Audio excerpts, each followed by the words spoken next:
Halo, balik lagi dengan gue di sini Tegar Irsyad. Gila, seminggu terakhir ini luar biasa, bisa gue bilang cukup memanas ya bumi ini ya.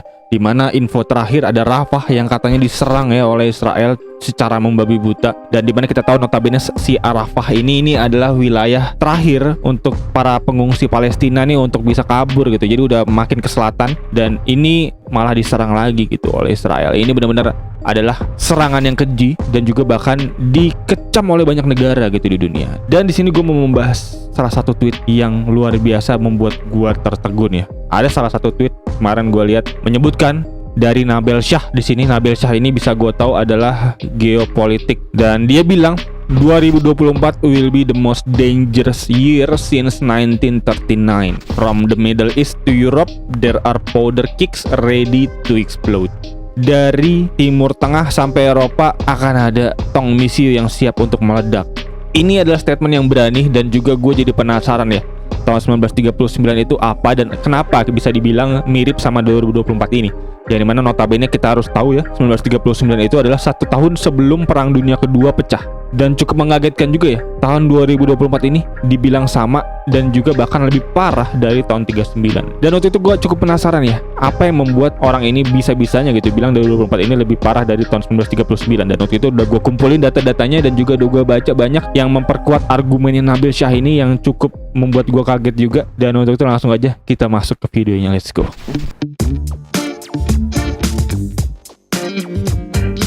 Oke, pertama kita mulai dari ketegangan geopolitik yang meningkat ya, yang dimana geopolitik ini terbagi menjadi 3 kantong-kantong perang. Yang dimana pertama ada konflik Rusia dan Ukraina di Eropa.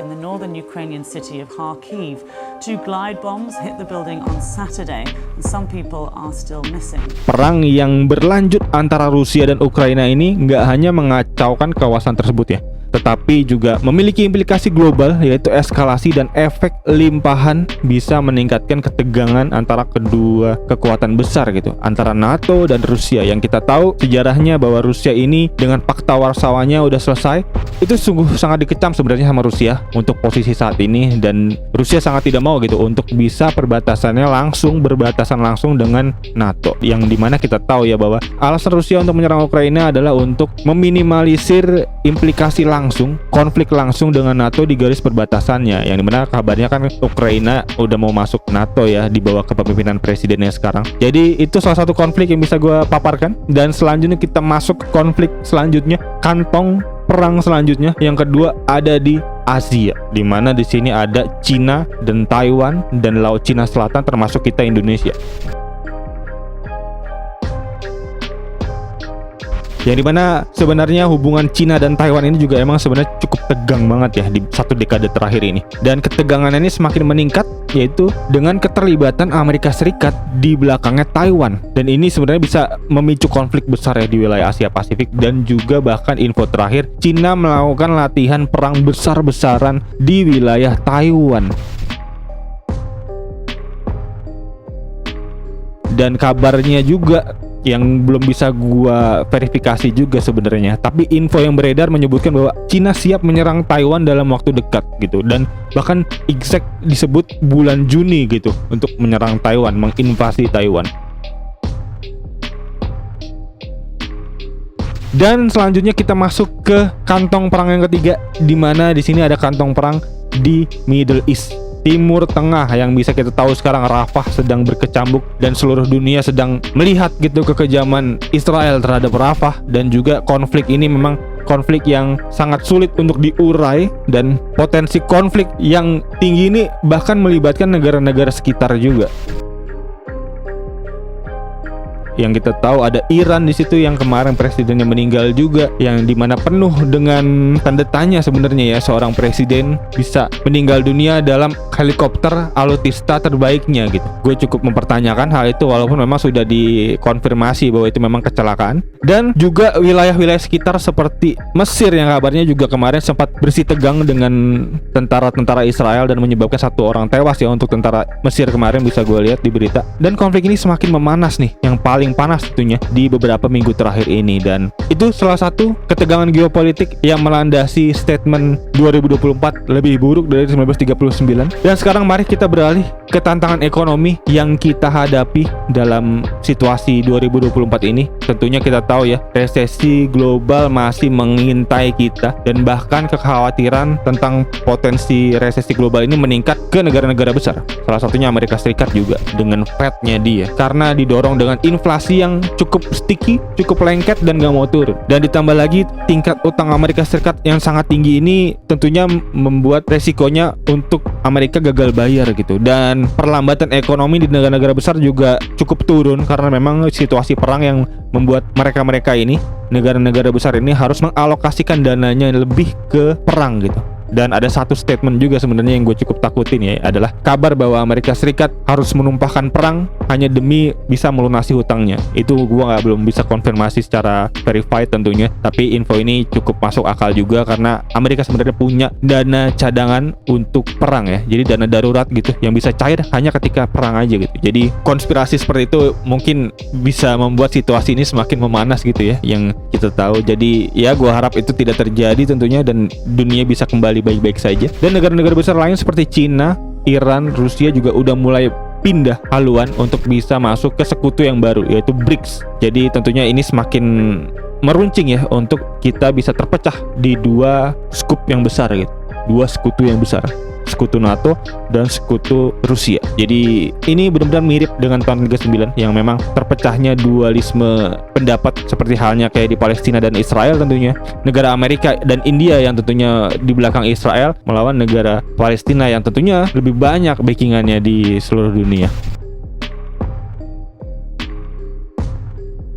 Dan juga ada gangguan rantai pasokan makanan ya. Masalah rantai pasokan yang terus berlanjut diperburuk oleh ketegangan politik dan pandemi ya. Pasca pandemi kita masih belum bisa revive lagi untuk bisa memenuhi pasokan makanan karena inflasi masih terus menempel yang kita tahu ya. Jadi tentunya harga masih tinggi untuk makanan dan terus mempengaruhi perdagangan global dan stabilitas ekonomi gitu. Dan ini tentunya salah satu bagian dari tantangan ekonomi yang kita hadapi di 2024 ini ya. Dan berikutnya kita masuk ke pembahasan mengenai krisis lingkungan yang semakin parah, dimana kita tahu perubahan iklim sedang tinggi-tingginya, peningkatan frekuensi dan keparahan bencana alam terkait iklim kayak kebakaran hutan, badai, dan kekeringan menimbulkan resiko besar bagi kehidupan manusia tentunya. Salah satunya infrastruktur dan juga stabilitas global. Dan ini salah satu poin yang bisa gue bilang menjadi alasan juga bahwa tahun 2024 ini adalah tahun yang memang cukup challenging ya untuk bisa kita lalui gitu. Dan juga poin selanjutnya kelangkaan sumber daya ya, dimana kompetisi yang semakin meningkat untuk sumber daya kayak air, makanan, dan energi juga dapat menyebabkan konflik dan krisis kemanusiaan. Yang kita tahu kayak di Palestina, kayak di Rafah, ini mana sumber daya air, sumber daya makanan tuh sangat-sangat minim. Dan kita tahu konflik yang menyebabkan ini semua dan membuat krisis kemanusiaan terus berlanjut yang tentunya nggak bisa kita biarkan, dan kita harus segera sudahi peperangan ini demi kemaslahatan manusia tentunya. Dan kita masuk ke poin selanjutnya tentang ancaman teknologi yang semakin nyata.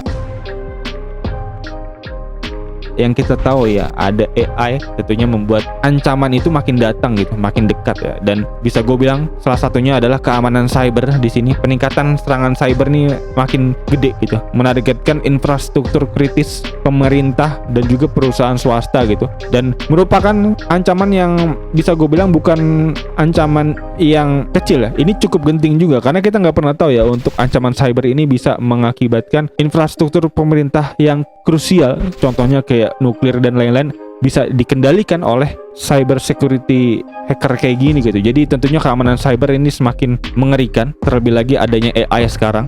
Dan tentunya AI plus senjata itu membuat kita ini hidup sekarang berada di film-film masa depan ya, yang kita tahu ya, seperti hala Terminator dan kawan-kawan gitu. Jadi luar biasa, ini adalah poin yang cukup mengerikan juga buat gua. Dan poin selanjutnya juga AI dan senjata otonom ya. Setelah keamanan cyber ada AI dan senjata otonom, di mana pengembangan dan potensi penyalahgunaan teknologi canggih ini kayak kecerdasan buatan gini dan juga senjata yang bisa otonom ini dapat menciptakan bentuk baru dari perang dan tantangan keamanan tadi gitu. Jadi ya, musuh kita bukan lagi orang, tapi musuh kita bisa jadi nanti adalah AI dan senjata otonom. Luar biasa mengerikan.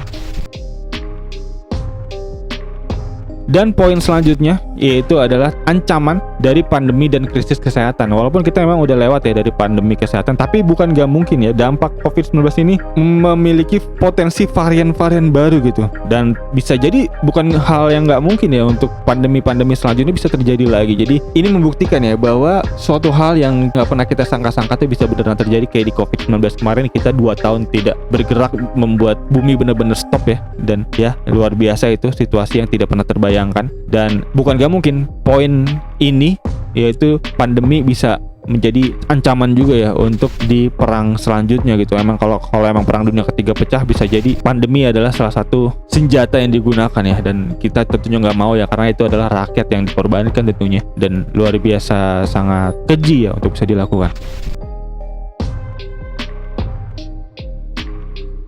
Perbandingan dengan tahun 1939, tahun dimulainya Perang Dunia Kedua, menyoroti betapa seriusnya ancaman yang kita hadapi ini. Meskipun tahun 2024 mungkin nggak akan ngelihat konflik dengan skala yang sama, tapi konvergensi beberapa faktor beresiko tinggi bisa menciptakan situasi global juga yang sangat penting gitu. Jadi walaupun memang kita udah dewasa untuk berpolitik hari ini, tapi bukan nggak mungkin ya untuk situasi-situasi yang menciptakan situasi global yang sangat penting itu bisa terjadi lagi gitu. Jadi tentunya mengatasi tantangan ini memerlukan upaya internasional yang terorganisasi ya, terkoordinasi, keterlibatan diplomatik yang kuat, juga langkah-langkah proaktif untuk mengurangi resiko. Tentunya mari kita negara-negara besar dan juga negara-negara seluruh dunia bekerja sama gitu untuk menciptakan dunia yang lebih aman dan stabil. Dan mungkin itu untuk konklusi yang bisa gue berikan, dimana kita harap bumi baik-baik saja dan tentunya kembali aman sentosa ya, karena ini adalah di situasi genting dimana bumi memang berada di ujung, berada di pinggir jurang peperangan, karena banyak perpecahan, banyak perbedaan pendapat yang tidak bisa diselesaikan hanya dengan agree to disagree. Jadi tentunya kita harap kita semua bisa memasuki bumi dengan damai sentosa. Dan berikut kurang lebih untuk video dan juga poin-poin yang bisa gue sampaikan dari tahun 2024. Apakah separah itu seperti 1939? Untuk teman-teman mungkin yang punya landasan argumennya sendiri, atau punya poin-poinnya sendiri, atau mungkin punya statement lain yang memperkuat statement ini, atau bahkan malah mendebang statement ini, bisa banget tuh feel free kita diskusikan di kolom komentar di bawah. Dan berikut kurang lebih untuk video kali ini. Sekali lagi thank you buat yang udah nonton. Asal seperti biasa gue Irsyad. Peace out.